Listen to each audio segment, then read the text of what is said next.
Hey tubers, Mark coming at you with a mail day. Happy pre-Friday. Got a couple things in. Busted 2 boxes of 1990 Topps. You can already see that the box was a little warped, so it was as expected for the junk wax era and sitting in somebody's garage, but still fun break. 36 packs a piece. I did get the ones I was looking for, but I don't think I got anything gradable. So, looking good in magnetics though.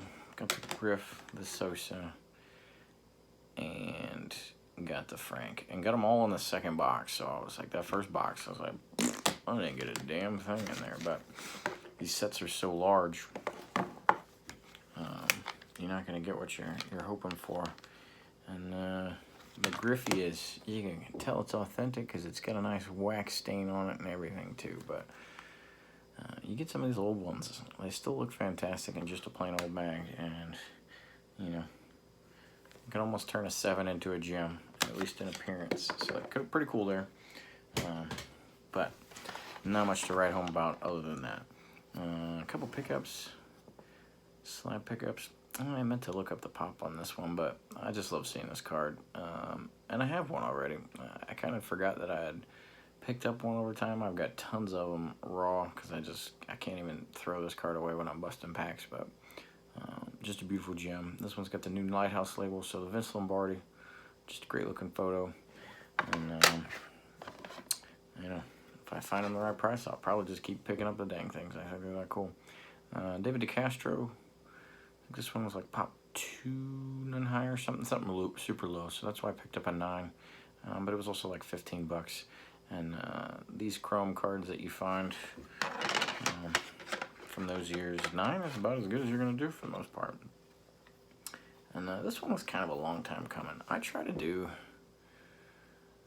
some of the younger teams, we'll say. I try to get after their all-time sets a little bit more in earnest than some of the other teams, just because they're much smaller sets. The Ravens one's still not too small. It's like 18 cards or something like that, but Todd Heap, obviously one of the harder ones to get there, 2001.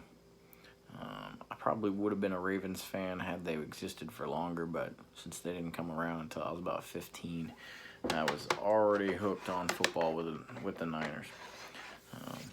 So with that pickup, I have 2 cards left for the Ravens, so I picked them up raw. Got a 93 Pro Set Michael McCrary.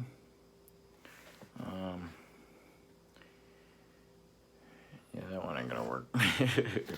It's got 2 pretty good white corners, and so 93 Pro Set. If I would get a 9, I'd probably sub it, but I do think this is a double. I got 2 of them, one here, one here. The Tony Saragusa from 91 Stadium Club. One of those is 9 worthy, so we'll probably get a sub, but I won't sub it until I get a McCrary that is worthwhile too, so I can knock it out all at one time. Another beautiful atomic of Luis Garcia. And he is on our roster and currently the youngest player in MLB at 20 years old. And not an old 20 either. Like he turned 20 back in May or something like that. So once he hit the full-time lineup, he doesn't play every day, but he's playing a fair amount. He's hitting over 300. Got some doubles, got a home run, at least one in there. Got a good amount of RBIs for what he's doing. So he's doing pretty well. So hopefully that keeps going. I think last year they said he was the minor league. It was like defensive player of the year or something different, but he was a major award winner down in the minor leagues last year, so good show, good looking forward to that. And if he works out and Carter Keyboom works out, and our infield's going to be set for a long time. And I also got this one, and man, I wish that there were other nationals that I could get of this design, because this is a beautiful card, and I won't say that's about too many horizontal cards, but just fantastic, great looking. And then it's got one of the neat variation hats that we have too, and this is out of 150.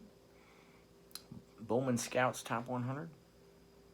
So digging that. So I think I have his first Bowman somewhere, you know, because it was a couple years old. He had his first Bowman when he was like 17. But the other 3 cards I have of him are all Atomic Refractors, which is pretty cool. Some Peter Max pickups. This is number 8 and 9 that I'll show you for, well, for my completion of the set. That's not their number within the set, but got the Piazza. These were reasonable. It's still not cheap inserts, you know, but really cool. And, you know, Project 2020, these are the things that I immediately thought of was the Peter Maxes. I always liked them, so I'm picking them up. There's at least more of the baseball ones to pick up, even though they're not cheap, than the football ones, because the football ones just don't come up very often. But got the Piazza. Good looking card. The Griffey is way off center top to bottom, but I'm pretty happy with that because I had zero intentions of subbing them. And usually this goes for a pretty penny. I was bidding on, did not stay competitive but more than a couple of minutes on it, but I was bidding on the Jeter, which will be number 10, and one of them all went for 89 bucks. So I will be sitting on 9 out of 10 for quite some time because of that. I'm paying 90 bucks for a raw card just for display purposes, but happy to have 9 out of the 10 on that one, and they are good looking cards. Took a while for this one to show up, but picked this up 2 weeks ago, I think. Jerry Kramer. He is a Veterans Committee guy, so I don't put too much money into the Vet Committee guys, but great looking card. I love 59, and a nice lighthouse label on it for the Hall of Famer from the Packers. Probably just well overdue. If you talk to Scouting Tradition, he'll tell you should have been a Hall of Famer a long time ago. He's referred to as like the best guard of his at all back then. But the big fat guy got no love going into the Hall. Pretty excited about this one. Andre Johnson. He's got Hall of Fame numbers, and he put them up on not good offenses.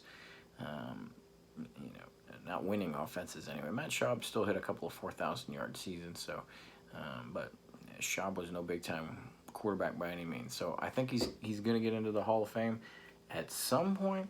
You know, there's a backlog in some receivers for sure, but he's pretty competitive with a lot of them, and he's got some bigger numbers overall than a good amount. And you know, hopefully there's a couple extra points for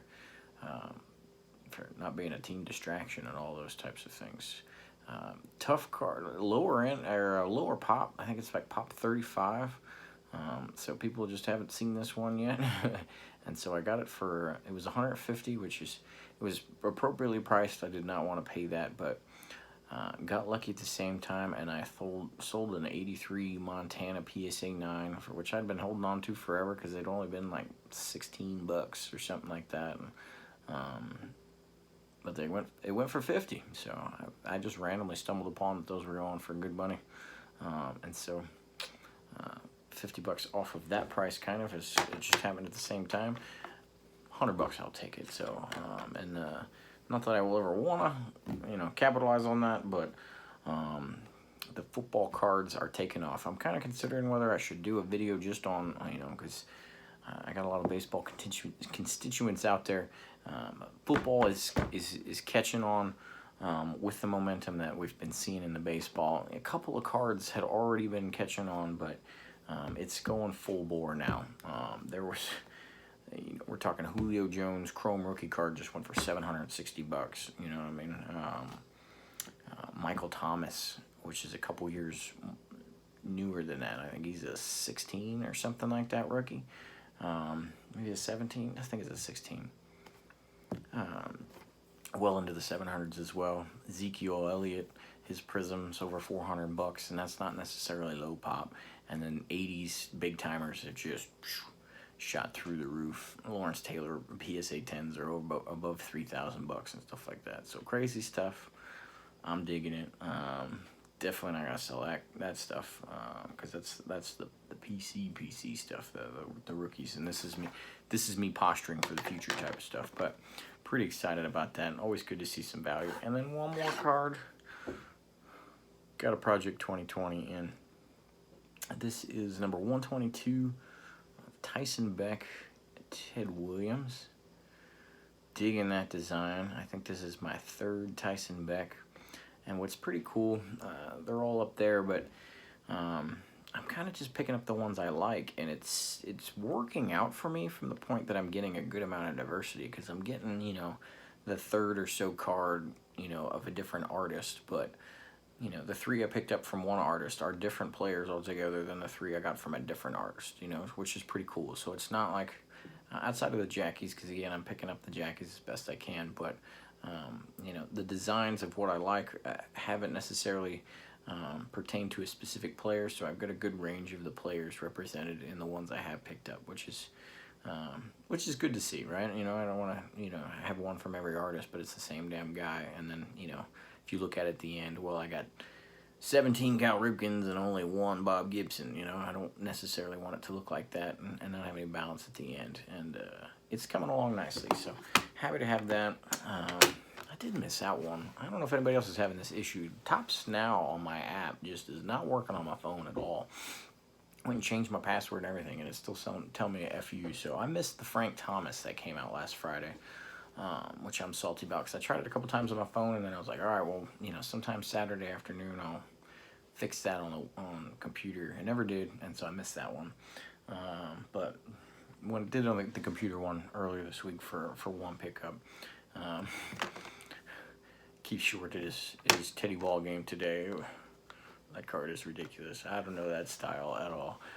But thanks for watching. Until next time, later.